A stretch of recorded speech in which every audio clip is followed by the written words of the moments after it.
গণমাধ্যমে যা আসে সবটাই খবর নয়। অনেক কিছুই থাকে থাকে ছায়ায়, যা জনসাধারণের চোখের আড়ালে রয়ে যায়। এই আড়ালের সত্য খুঁজতেই অন্তরালের গল্প, হিডেন স্টোরিজ বাই শাহিদুল।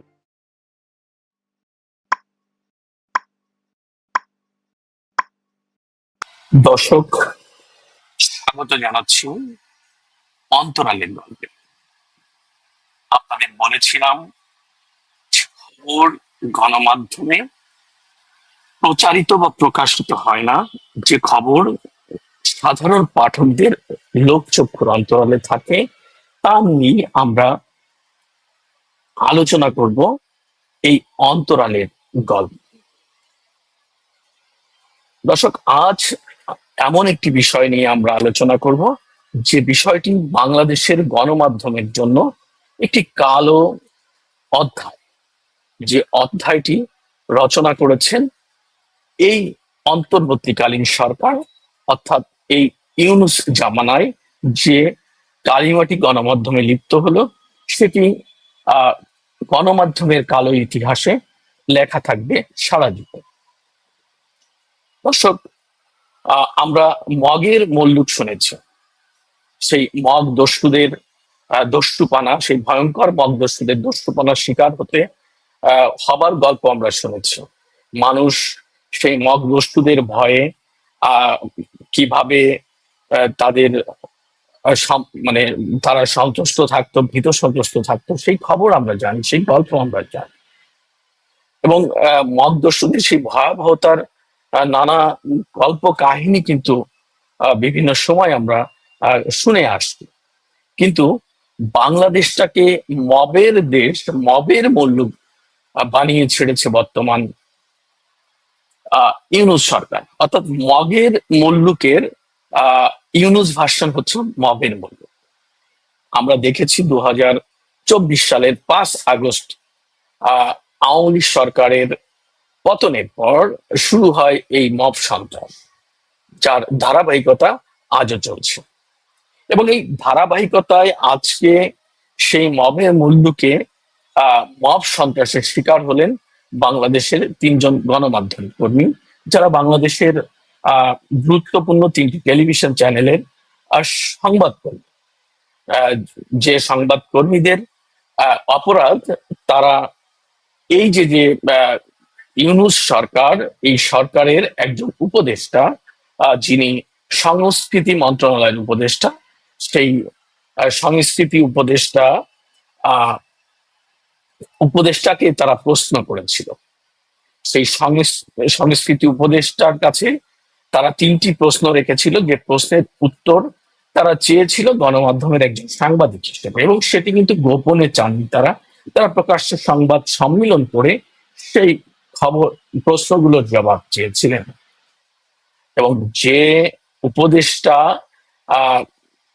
কে এই খবরগুলো জানার জন্য প্রশ্ন করা হয়েছিল, এই প্রশ্নগুলোর উত্তর জানার জন্য যে উপদেষ্টাকে প্রশ্ন করা হয়েছিল, সেই উপদেষ্টাকে আমরা কিন্তু সেই সংবাদ সম্মেলনে এ নিয়ে ব্যাপক প্রতিক্রিয়া দেখেছি কাল প্রকাশ্য।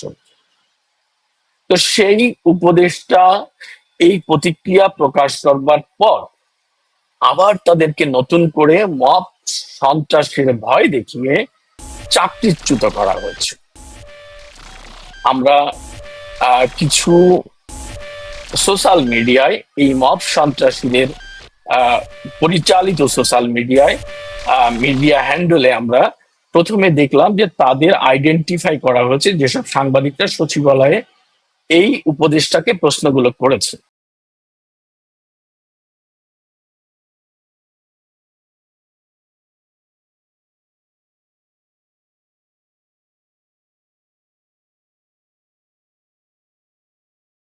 তিনজন সাংবাদিক, বিশেষ করে একজন এটিএন বাংলা, একজন চ্যানেল আই এবং একজন দীপ্ত টেলিভিশনের সাংবাদিক,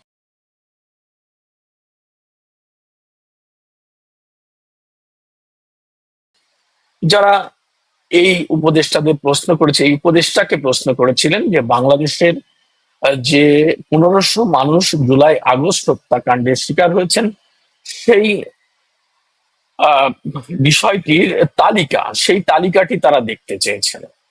আরেকটি প্রশ্ন এই সাংবাদিকরা করেছিলেন যে নববর্ষ উদযাপনে আহ ক্ষমতাচ্যুত প্রধানমন্ত্রী শেখ হাসিনার যে মুখোপাধ্যায়টি তৈরি করা হয়েছিল, সেই প্রতিকৃতি সেটি বানানো কতটা যুক্তিসঙ্গত ছিল। এবং তৃতীয় প্রশ্নটি ছিল যে যে আহ, বাংলাদেশে যে আহ, আহ, মব সন্ত্রাসের শিকার হচ্ছে মানুষ, আহ, তার একটি কিন্তু বিষয় হচ্ছে মামলা, গণমামলা, যে মামলাটাতে আসামি না হয়েও মানুষকে, মানে অপরাধী না হয়েও মানুষকে আসামি হতে হচ্ছে। সেরকম একটি মামলায় আসামি হয়েছেন বাংলাদেশের একজন জনপ্রিয় অভিনেতা এবং মিডিয়া ব্যক্তিত্ব ইরেশ জাকেদ, যেটি নিয়ে সাংবাদিকদের প্রশ্ন ছিল। এই তিনটি প্রশ্নের কারণে তিনজন সাংবাদিকের চাকরি কিন্তু চলে গিয়েছে। এরপর আরেকটি বিষয়, এই তিনজন সাংবাদিকের শুধু যায়নি, সাথে আরো একটি ঘটনা ঘটেছে যেটি আলোচিত বা আলোড়িত। সেটি হচ্ছে একটি টেলিভিশন চ্যানেলের পুরো সংবাদ বিভাগটাই বন্ধ করে দেওয়া হচ্ছে। যে চ্যানেলটির নাম দীপ্ত টিভি, সেই দীপ্ত টিভি কর্তৃপক্ষ তাদের চ্যানেলটির স্ক্রলে লেখা আসছে যে বিশেষ কারণে তাদের সংবাদ প্রচার আপাতত বন্ধ রাখা হচ্ছে। এখন প্রশ্ন হচ্ছে, আহ, একদিনে গত একদিনের ব্যবধানে আহ, একটা ঘটনায় তিনজন সাংবাদিকের চাকরিচ্যুতির ঘটনা এবং একটি নিউজ চ্যানেলের খবর সংবাদ বিভাগ বন্ধের ঘোষণা বাংলাদেশের গণমাধ্যমের জন্য কতটা স্বস্তির খবর হলো, কতটা ভয়ঙ্কর খবর হলো, তা এখন জানার বিষয়। আমরা খবর নিয়ে যতটুকু জানতে পেরেছি, বাংলাদেশের যে সাংবাদিকদের বিরুদ্ধে এই অভিযোগটি আনা হয়েছে, সেই তিনজন সাংবাদিক গতকাল একটি নিয়মিত প্রেস ব্রিফিং, বাংলাদেশ সচিবালয়ে অনুষ্ঠিত একটি নিয়মিত প্রেস ব্রিফিং ছিল আহ সংস্কৃতি উপদেষ্টা মোস্তফা সারোয়ার ফারুকী। সেই জায়গাটিতে এই উপদেষ্টা কে প্রশ্ন করা হয়েছিল। এই যে তিনটি প্রশ্নের কথা আমি বলেছি, যে জুলাই আগস্ট হত্যাকাণ্ডের যে 1500 মানুষ হত্যাকাণ্ডের শিকার হয়েছে বলা হয়েছে, তাদের তালিকা, এবং শেখ হাসিনার যে একটি মুখোপাধ্যায় তৈরি করা হয়েছিল, সেটি কেন, মানে তৈরি করা যুক্তিসঙ্গত ছিল কিনা, এবং ইরেশ জাকের, যিনি অভিনেতা এবং যিনি এই জুলাই আগস্ট আন্দোলনে সংহতি প্রকাশ করেছিলেন, তার বিরুদ্ধে মামলা কেন হলো। এই তিনটি প্রশ্নের কারণে আহ মূলত এই তিনজন সাংবাদিকের উপরে খড়গ নেমে এসেছে এবং একটি চ্যানেলের সংবাদ বিভাগ বন্ধ করা হচ্ছে। দর্শক, কেন, কিভাবে বন্ধ করা হয়েছে, সেটি হচ্ছে আমাদের অন্তরালের গল্প। দর্শক, কাল যখন সচিবালয়ে এই সংবাদ সম্মেলনটি অনুষ্ঠিত হয়, সেখানে কিন্তু এই তিনজন সাংবাদিকই ছিলেন না, এবং দু তিনটি টেলিভিশন চ্যানেল কিন্তু এই যে ব্যাপারটি, এটি সরাসরি সম্প্রচার করেছে। এই টেলিভিশন চ্যানেলটি সম্প্রচার করেছে, সেই চ্যানেলগুলো থেকে কিন্তু আমরা তাৎক্ষণিকভাবে এই খবরটি দেখতে পেয়েছি। এবং এই যে উপদেষ্টা মোস্তফা সরোয়ার ফারুকী, সে কিন্তু আহ এই সংবাদ সম্মেলন চলাকালেই সাংবাদিকদের এই প্রশ্নের জবাব নিয়ে সাংবাদিকদের সঙ্গে তার উচ্চবাচ্য হয়েছে, এবং সেটি বেশ কিছুক্ষণ ধরে চলেছে।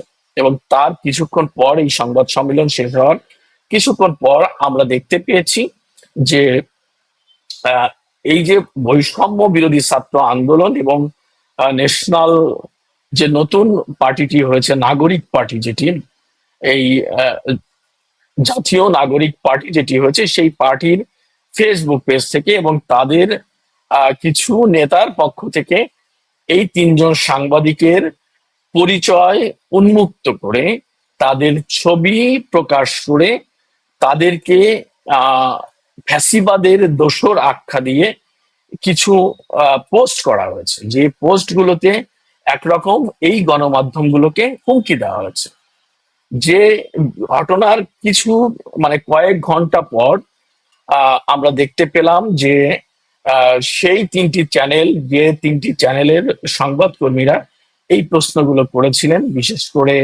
চ্যানেল আই, দীপ্ত টিভি এবং এটিএন, এই তিনটি চ্যানেলের সাংবাদিকদের সংশ্লিষ্ট কর্তৃপক্ষ অব্যাহতি দিয়েছেন এবং বরখাস্ত করেছেন। পাশাপাশি দীপ্ত টিভি তাদের খবরই বন্ধ করে দিয়েছে। দর্শক, এটি হচ্ছে আমাদের আহ উপরের খবর যে এটি মোটামুটি এই ধরনের একটি মব সন্ত্রাসের ভয়ে আহ গণমাধ্যম মালিকরা, চ্যানেল মালিকরা তাদের এই সংবাদকর্মীদের আহ যে চাকরির থেকেই বরখাস্ত করেছে, চাকরিচ্যুত করেছে। ভয়ের বিষয় হচ্ছে শুধু এটা নয়, আমরা যতটুকু জানতে পেরেছি একজন উপদেষ্টা, যিনি এই সরকারের খুব ক্ষমতাধর উপদেষ্টা এবং যিনি আহ তথ্য মন্ত্রণালয়ের উপদেষ্টা হিসাবে আহ এই মুহূর্তে দায়িত্ব পালন করছে এবং যাকে নিয়ে নানাবিধ আলোচনা সমালোচনা রয়েছে, সেই উপদেষ্টা মাহফুজ আলম, যিনি প্রত্যেকটা চ্যানেল কর্তৃপক্ষকে ফোন করে এই সাংবাদিকদের বিরুদ্ধে ব্যবস্থা নিতে বলেছেন এবং প্রকাশ্যে তিনি হুমকি দিয়েছেন যদি অন্যথা হয় তাহলে তাদের বিরুদ্ধে ছাত্র জনতা বা তহিদা জনতার ব্যবস্থা তহিদি জনতা ব্যবস্থা নিলে তাদের কিছু করণীয় থাকবে না। তো বাংলাদেশে যখন এই উপদেষ্টা বা এই ছাত্র সমন্বয়করা এই ধরনের হুমকি দেয়, তা মোকাবেলা করে টিকে থাকা বা তার মোকাবেলা করার মতো কোনো শক্তি এখন কিন্তু এই মুহূর্তে নেই। কারণ আমরা ইতিমধ্যেই দেখেছি যে বাংলাদেশের সর্বোচ্চ ক্ষমতাধর প্রতিষ্ঠান বাংলাদেশ সেনাবাহিনী, সেই সেনাবাহিনীর প্রধানকে এই ছাত্র জনতা নামে হুমকি দেওয়া হয়েছে। তাকে তার জায়গা থেকে অপসারণের জন্য তারা রাস্তায় বিক্ষোভ মিছিল করেছে এবং একজন ছাত্র ছাত্র ছাত্র প্রতিনিধি অর্থাৎ ছাত্র সমন্বয়ককে নিয়ে তারা একটি সেনা প্রধানের সঙ্গে যে আহ ওয়াকারুজ্জামান বা হাসনাত, এই ধরনের স্লোগান দেওয়া হয়েছে। তাহলে আমরা কিন্তু একটা জায়গায় পরিষ্কার যে কোন রকম বাংলাদেশে এখন এই ছাত্র জনতার, কথিত ছাত্র জনতা বা এই কথিত আহ যে তহিদি জনতা, তাদের বাইরে যে কিছু করার ক্ষমতা বাংলাদেশের প্রশাসনের যেখানে নেই, বাংলাদেশের সেনাবাহিনীর যেখানে নেই, বাংলাদেশ সরকারের সেখানে নেই, যেখানে নেই সেখানে একটা সাপোর্ট টেলিভিশন মালিক বা কর্তৃপক্ষ তারা কি করে এই মব সন্ত্রাসকে নিয়ন্ত্রণ করবেন, সেই ভয়ে মূলত তারা তাদের তিনজন যে কর্মী তাদেরকে অব্যাহতি দিয়েছে। তো দর্শক, এটি হচ্ছে অন্তরালের গল্প যে আহ ছাত্র সমন্বয়কদের এবং ছাত্র সমন্বয়কদের যে প্রতিনিধি, যিনি উপদেষ্টা হিসেবে এই সরকারের অধিষ্ঠিত, তার হুমকির কারণেই মূলত আজকে বাংলাদেশের তিনটি টেলিভিশন চ্যানেলের তিনজন সাংবাদিককে তার কর্তৃপক্ষ চাকরিচ্যুত করেছে। দর্শক, এই যে গল্পটি শুরু করেছিলাম, যে বাংলাদেশ মগের মুল্লুক থেকে মবের মুল্লুকে পরিণত হয়েছে, মানে মগ দস্যুদের যে ভয়াবহতার গল্প, তাকেও হার মানিয়েছে বাংলাদেশের এই মব সন্ত্রাসীরা, যারা ভয় দেখিয়ে, যারা মব সন্ত্রাসের ভয় দেখিয়ে, আক্রমণের ভয় দেখিয়ে, হামলার ভয় দেখিয়ে যা খুশি বাংলাদেশে তাই করছে। তার নমুনা এই তিনজন গণমাধ্যম কর্মীর চাকরিচ্যুত। দর্শক, একটা জিনিস আমরা বারবার যখন এসব নিয়ে আলোচনা করি, এসব নিয়ে লেখালেখি করি, তখন সরকারের পক্ষ থেকে বলা হয় যে তখন শেখ হাসিনা সরকার বা আওয়ামী লীগ সরকারের আমলে তখন কেন আমরা বলি, তখন যদি আমরা নাই বলি তাহলে আজকে সরকার পরিবর্তন হবার পর আপনারা তো সেটি বলার সুযোগ দেওয়ার কথা বলেই আজকে রাষ্ট্র ক্ষমতা দখল করেছেন এবং একটি অসাংবিধানিক উপায়ে, একটি অবৈধ পথে আপনারা ক্ষমতায় অধিষ্ঠিত রয়েছেন। তাহলে যে প্রতিশ্রুতি দিয়ে, যে আহ, আহ, মাধ্যম দিয়ে আপনারা ক্ষমতায় আসীন হলেন, সেখানে দাঁড়িয়ে আপনারা আহ সেই প্রতিশ্রুতি রক্ষা করছেন না। আপনারা জনগণের জনগণের মৌলিক অধিকার, মৌলিক চাহিদা পূরণে তো ব্যর্থ হচ্ছেন। এখন সে কথা বলার অপরাধে গণমাধ্যম কর্মীদের গলা চেপে ধরছেন, মুখ চেপে ধরছেন। তাহলে কেমন গণমাধ্যমের স্বাধীনতা আপনারা দিচ্ছেন? কিন্তু আপনারা তো বলেছিলেন যে গণমাধ্যমের স্বাধীনতা দিবেন, গণমাধ্যমকে স্বাধীনতা দেবেন। এটি তো আপনাদের প্রতিশ্রুতি ছিল। দর্শক, যা কিছু এই সরকার করছে, যা কিছু এই সরকার বলছে, এটি মূলত ভাওতাবাজি। তার প্রমাণই আজকের এই গণমাধ্যমের উপর এই হামলার ঘটনা। সুতরাং এ নিয়ে আমাদের ভাববার বা এ নিয়ে বলবার কোনো অধিকার আমাদের নেই। আমরা শুধু আহ ধৈর্য ধরে অপেক্ষা করতে হবে আরো কোনো মব সন্ত্রাস দেখার, আরো কোনো বড় কোনো এই সরকারের আহ কোনো সিদ্ধান্ত দেখার, যা বাংলাদেশের শুধু গণমাধ্যমকে নয়, যেভাবে প্রতিনিয়ত বাংলাদেশের মানুষের অধিকার ক্ষুণ্ণ করা হচ্ছে, সেই ক্ষুণ্ণের পথ দেখার জন্য। এটি হয়তো আমাদের জন্য এখন সান্ত্বনা যে এটিতে কম হচ্ছে, সামনে আরো যেন বেশি না হয়, সেটি ভেবেই হয়তো আমরা বসে আছি। কিন্তু না, এই পরিস্থিতি থেকে বের হতে হলে সমস্ত গণমাধ্যম কর্মীদের সমস্ত শক্তিকে একত্রিত হয়ে এর প্রতিবাদ করতে হবে। তাহলেই কেবল আমরা মুক্তি পাবো এই মব সন্ত্রাস থেকে, এই মগের মূল্য থেকে। দর্শক, ভালো থাকবেন। আহ আগামী আহ এপিসোডের জন্য অপেক্ষা করুন। আরো কোনো অন্তরালের গল্প নিয়ে হাজির হবো আপনাদের সামনে।